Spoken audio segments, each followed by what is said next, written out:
Un acte terroriste contre l'ensemble du peuple malien. Le collectif des organisations de la société civile pour le Sahel s'insurge contre les sanctions de la CEDEAO. Dr Haruna Louré et ses camarades crient haro sur le président du Faso, signataire de ces sanctions, pour protester contre ces mesures de rétorsion. De nouvelles manifestations sont prévues dans les jours à venir.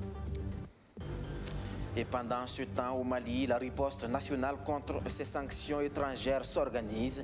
Face aux suspensions des vols en direction du Mali, les autorités maliennes appellent toutes les compagnies à confirmer la continuité de leur service dans 72 heures, au risque de se voir retirer les créneaux. Un appel à l'issue d'une renégociation de la France qui veut reprendre ses vols sur Bamako. La question de ce soir, où en sommes-nous avec le processus de réconciliation nationale entamé depuis des mois maintenant? Vous entendrez le point de Zéphirin Diabré dans cette édition. Voilà pour l'essentiel de l'actualité de ce 15 janvier. Bonsoir mesdames et messieurs, merci de nous suivre. Le président du Faso, désavoué par le collectif des organisations de la société civile pour le Sahel. Ces acteurs sont dans l'incompréhension. Ils ne comprennent pas pourquoi Roch Kaboré a pris part aux mesures coercitives contre le Mali. Face à la presse ce samedi, c'est un collectif amer qui a annoncé des manifestations dans toutes les capitales de la sous-région ouest africaine pour soutenir le peuple malien face à ce qu'il qualifie de mesures illégales. Benjamin Kwame. Les sanctions infligées au peuple malien par la CEDEAO sont considérées comme un acte terroriste contre l'ensemble des peuples du Sahel et même ceux de la sous-région. C'est une déclaration du COSC, le collectif des organisations de la société civile pour le Sahel. Pour l'organisation, ces sanctions perfides viennent fragiliser toutes les stratégies mises en place par le Mali pour lutter contre le terrorisme. Elle condamne donc cette action jugée illégale et soutient le peuple malien. Ce que le président du Faso et ses collaborateurs sont allés déclarer au Ghana ne traduisent nullement pas la volonté des peuples du Burkina Faso, du Sénégal et des autres pays. Les peuples africains sont tellement éveillés plus que leurs représentants, leurs présidents, si bien qu'ils ont compris que c'est un deuxième tour de l'histoire qui se joue. Nous, collectif des organisations de la société civile pour le Sahel, marquons notre soutien indéfectible et inlassable aux autorités maliennes, au peuple malien et à l'ensemble des peuples victimes de cette lâcheté affirmée de nos dirigeants dirigés. Oui, les dirigeants dirigés, c'est à leur endroit que le cri de colère est dirigé. Les Maliens eux-mêmes n'ont pas sanctionné l'avènement d'Assimi Goïta et ses camarades au pouvoir, bien au contraire adulés par le peuple. D'où sortent alors ces sanctions et ultimatums donnés par la CEDEAO, s'interroge le collectif qui précise que tous ces actes sont commandités par la France. Pour tout ceci, le COSC est en mobilisation pour une manifestation commune dans toutes les capitales de la CEDEAO dans les tout prochains jours. Nous nous inscrivons dans cette idée de faire une coalition panafricaine de telle sorte que nous puissions mettre une pression énorme. Imaginons-nous dans les différents pays de la CEDEAO, notamment ceux de l'UEMOA, que nous puissions nous organiser et en une journée, dans toutes les capitales de ces pays-là, nous avons des citoyens qui descendent par millions. Les chefs d'État ne répondent qu'au peuple. Ils seront obligés de revoir rapidement. Plus on est nombreux, plus on est fort. Ça ne sert à rien qu'aujourd'hui, le Burkina Faso marche. Demain, c'est le Ghana qui marche. L'ennemi, il est connu, ou du moins l'adversaire, pour être citoyen, est connu. Nous allons le combattre avec les moyens citoyens, avec notre intelligence, et nous pensons que nous allons aboutir. Avant donc de descendre dans les rues, Dr Haruna Louré et ses camarades demandent de lever immédiatement et sans condition ces sanctions jugées honteuses. Il désavoue par la même occasion le président Roch Kaboré, signateur de ces sanctions. Il est signataire. Nous ne savons pas c'est par quelle voie juridique ils ont pris la décision, mais le président du Faso a corroboré cette décision. Donc il a acquiescé. Donc sa position c'est assez clair. Au vu du mécontentement de son peuple, quoi qu'on dise, on peut dire que ce n'est pas tout le peuple, mais il y a une grande partie du peuple burkinabé qui est mécontent vis-à-vis de ces sanctions. L'idéal aurait été qu'on ait un président qui s'assume pour nous dire que voilà pourquoi il a fait ci, voilà pourquoi il a fait ça, mais ce n'est pas le cas. Le collectif des organisations de la société civile pour le Sahel, composé de 11 organisations, salue l'acte des citoyens sénégalais qui ont permis aux camions maliens bloqués à la frontière de rentrer au Sénégal, un acte qui risque de se répéter dans bien d'autres pays, prévient l'organisation. L'autre réaction qui a déconcerté le collectif des organisations de la société civile pour le Sahel, c'est bien la sortie du patron de la diplomatie française, réagissant face aux manifestations populaires au Mali hier. Jean-Yves Le Drian ironisait en ces termes hier, je cite, « Si on est en sécurité pour manifester, on doit sûrement être en sécurité pour voter. » Fin de citation. Un aveu d'échec pour la France. Voilà comment le collectif qualifie cette sortie du Quai d'Orsay. À la réaction de Le Drian, je pense que ça signifie deux choses. Un aveu d'échec et un encouragement au peuple malien. Un aveu d'échec, c'est quoi? Parce que ça fait déjà 8 ans que de Serval à Barkhane jusqu'à Takuba, les Maliens ne pouvaient pas se manifester, se mobiliser sur l'ensemble du territoire national pour renoncer quoi que ce soit. Même pour aller d'un village à un autre, c'était un problème. Donc, aujourd'hui, Le Drian reconnaît au moins que les militaires sont arrivés à donner un minimum de sécurité au peuple malien au point qu'ils puissent se réunir dans toutes les villes et de façon extraordinaire. Ça, c'est un aveu d'incompétence de la part de la France qui reconnaît au moins cette qualité de militaire au pouvoir. L'autre est une félicitation parce que tout simplement, il montre encore au monde entier que les Maliens peuvent faire confiance au peuple et aux dirigeants militaires parce qu'ils donnent des résultats palpables et concrets. La France soutient donc les sanctions de la CEDEAO contre le Mali, mais au même moment, elle renégocie à travers la compagnie Air France la reprise des vols commerciaux en direction du Mali. Les derniers développements de la situation au Mali avec Roméo Koïta, qui revient également sur la gigantesque manifestation d'hier. Vous allez le voir dans les rues bamakoises hier, le drapeau burkinabé a flotté en soutien au peuple malien. Aux côtés des Maliens dans les rues de Bamako hier, il y avait plusieurs autres nationalités, dont des ressortissants de la CEDEAO, burkinabés, guinéens ou encore nigériens. Tous épousent la cause malienne, notamment le rejet des sanctions des institutions sous-régionales imposées au Mali. Nous voulons vraiment qu'ils font la part des choses. Séparer les guerres politiques des guerres économiques. S'ils mêlent tous ces deux ensemble, ils ne font que punir le paisible citoyen, les citoyens lambda. Et nous, on n'est pas prêts pour ça. Voilà, nous sommes là tout simplement pour démarquer notre position face à ce qu'ils sont en train de faire. Désormais, dans l'avenir, quand ils ont des choses pareilles, qu'ils font en cohérence avec l'opinion de leur peuple. On met une CEDEAO des peuples, pas une CEDEAO des présidents. Si on dit qu'on va aider quelqu'un, il faut aider quelqu'un s'il est tombé dans un problème. Mais si tu dis que c'est le moment des problèmes que tu vas montrer que tu n'aimes pas quelqu'un, donc ça c'est une honte pour nous, pour l'Afrique entière. L'air a sonné pour que la jeunesse africaine puisse se lever aujourd'hui. Parce qu'il est temps qu'on prenne notre responsabilité en main et qu'on agit ensemble. Tant qu'on ne va pas agir ensemble. Aujourd'hui c'est le tour du Mali. Demain ça sera le Burkina ou le Niger. Qui sait? Aujourd'hui c'est le Mali. Donc on doit être unis. Lors de cette grande mobilisation de ce 14 janvier, les manifestants ont scandé des slogans hostiles à la présence française au Mali, réclamant même le retrait total de la force Barkhane au Sahel. Mais la France, elle, n'a pas l'intention de s'en aller. Hier, vendredi 14 janvier, au cours d'une rencontre des ministres des Affaires étrangères de l'Union européenne, le chef de la diplomatie française, Jean-Yves Le Drian, a affirmé que son pays comptait rester au Mali, mais avec des conditions. Dans le même temps, il a réaffirmé le soutien de la France aux sanctions de la CEDEAO contre la transition malienne. Nous sommes déterminés à soutenir la CEDEAO dans l'appui à ces démarches et la mise en œuvre des mesures qui ont été décidées, à la fois dans le gel des appuis budgétaires, qu'ils soient européens ou qu'ils soient nationaux, puisque en ce qui concerne la France, ça sera le cas, à condition que cela ne porte pas atteinte à la population et donc les opérations liées au développement seront maintenues. Et ce qu'a dit Joseph tout de suite, je le partage.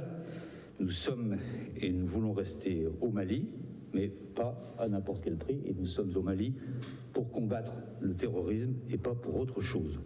Brouillé avec la junte depuis leur second coup d'État en mai 2021, Paris condamne aussi le déploiement des mercenaires russes du groupe Wagner au Mali. Mais dans le même temps, la France tente d'assouplir ses mesures de rétorsion contre le pays.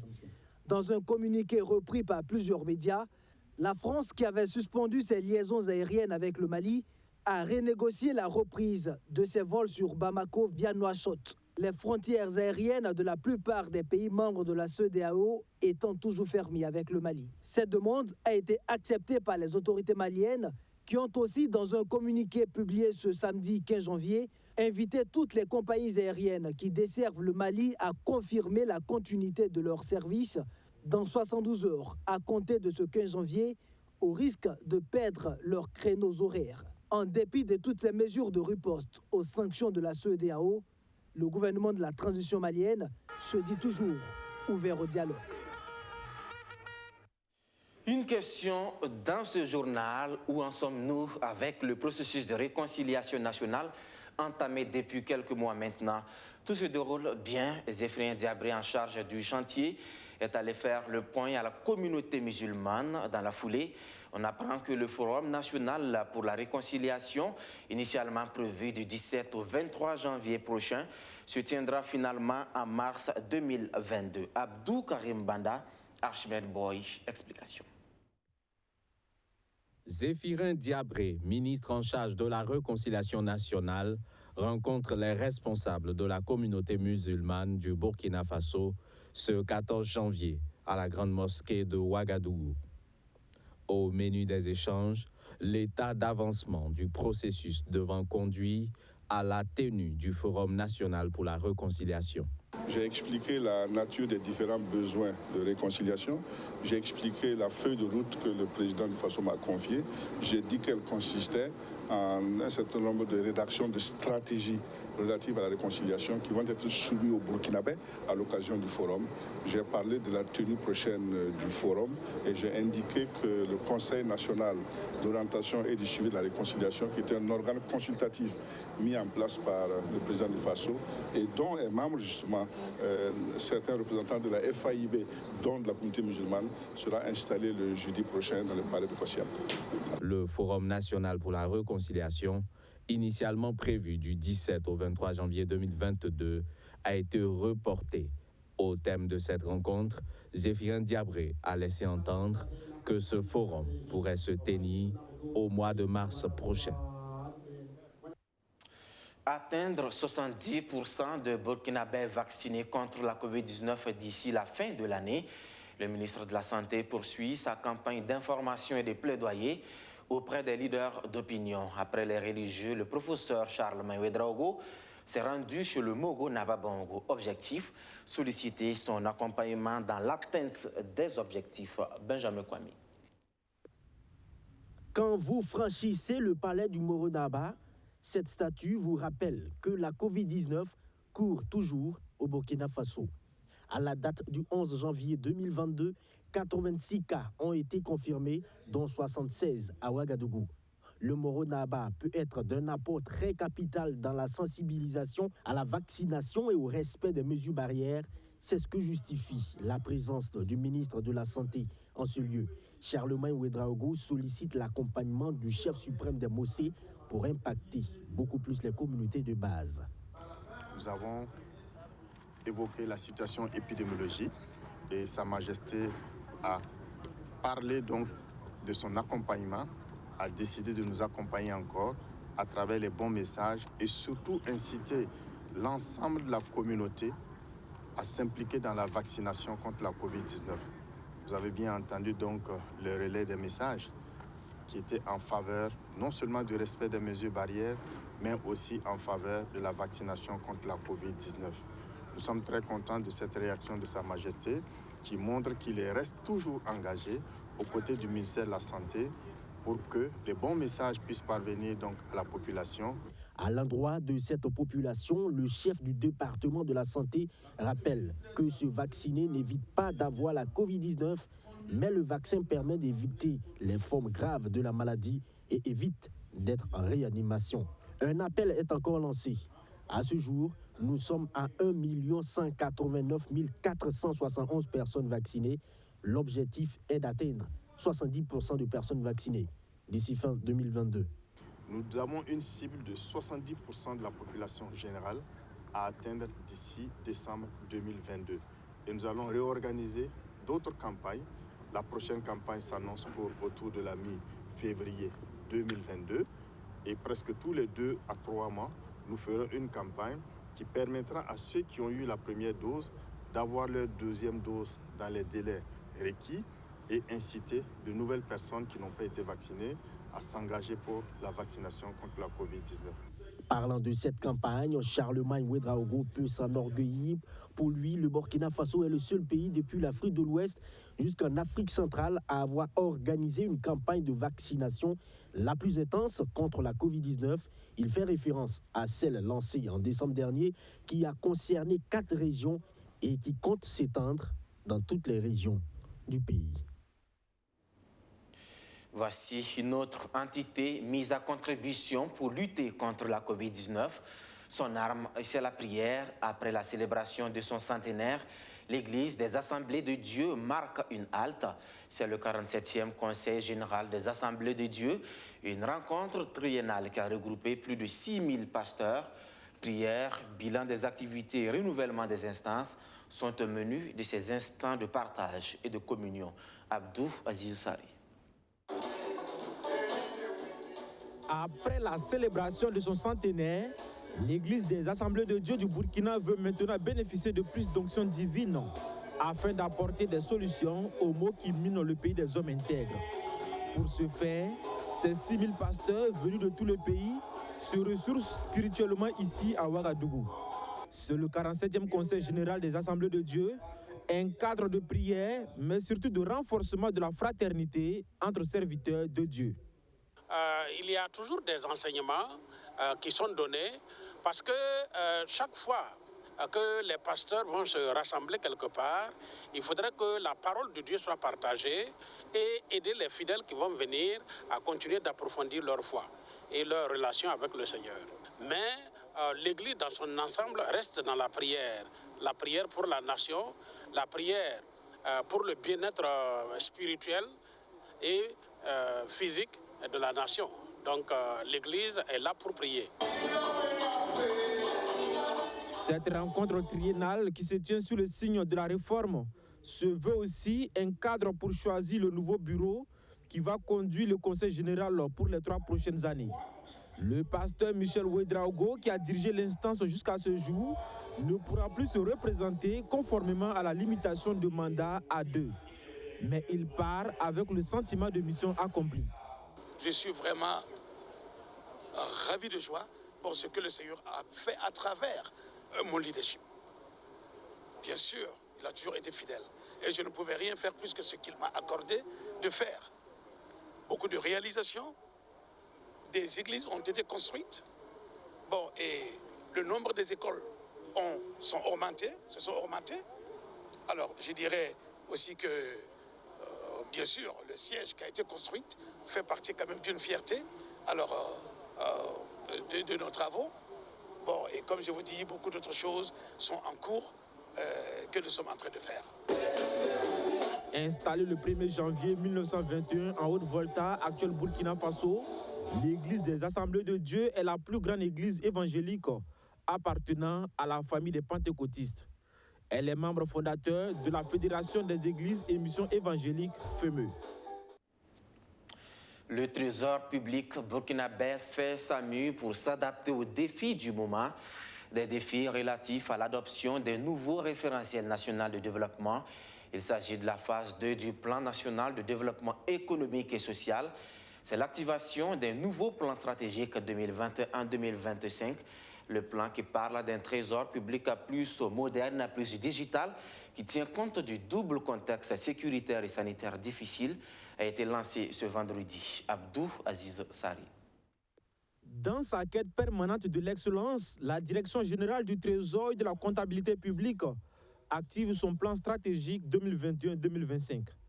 Ce nouvel outil d'orientation adopté dans un double contexte sécurité et sanitaire devra permettre au Trésor public de moderniser sa fonction bancaire, d'assurer une gestion optimale des deniers publics et de garantir la viabilité du système financier national. L'objectif étant d'honorer toujours à bonne date les engagements financiers de l'État et de ses démembrements. Le nouveau plan stratégique 2021-2025 de la Direction générale du Trésor et de la comptabilité publique donne un horizon clair et le futur désiré pour le Trésor public. Son opérationnalisation se fera avec un plan d'action prioritaire triennal glissant, un cadre de mesures de rendement, un plan d'action de gestion du changement. La réussite dans la mise en œuvre de notre plan stratégique exige de nous de profonds changements de comportement et d'attitude afin de nous inscrire résolument dans la dynamique d'offre de services de qualité à nos usagers et partenaires. En recevant une copie du document du plan stratégique, la ministre déléguée chargée du budget demande l'engagement de tous les agents du Trésor pour que sa mise en œuvre soit une réussite. Les grands défis sont relevés par les termites pour les mêmes raisons. C'est pour dire que l'organisation engendre la confiance, procure la tranquillité dans la quête des meilleurs résultats et enfin assure la réussite. J'invite la Direction générale du Trésor et de la comptabilité publique à emprunter cette voie et à faire preuve d'une abnégation sans relâche pour une véritable appropriation du plan stratégique par l'ensemble du personnel, d'en faire un réel outil de mobilisation et de réinvention de la Direction générale du Trésor sous l'ère de la digitalisation qui influence fortement les services publics et privés.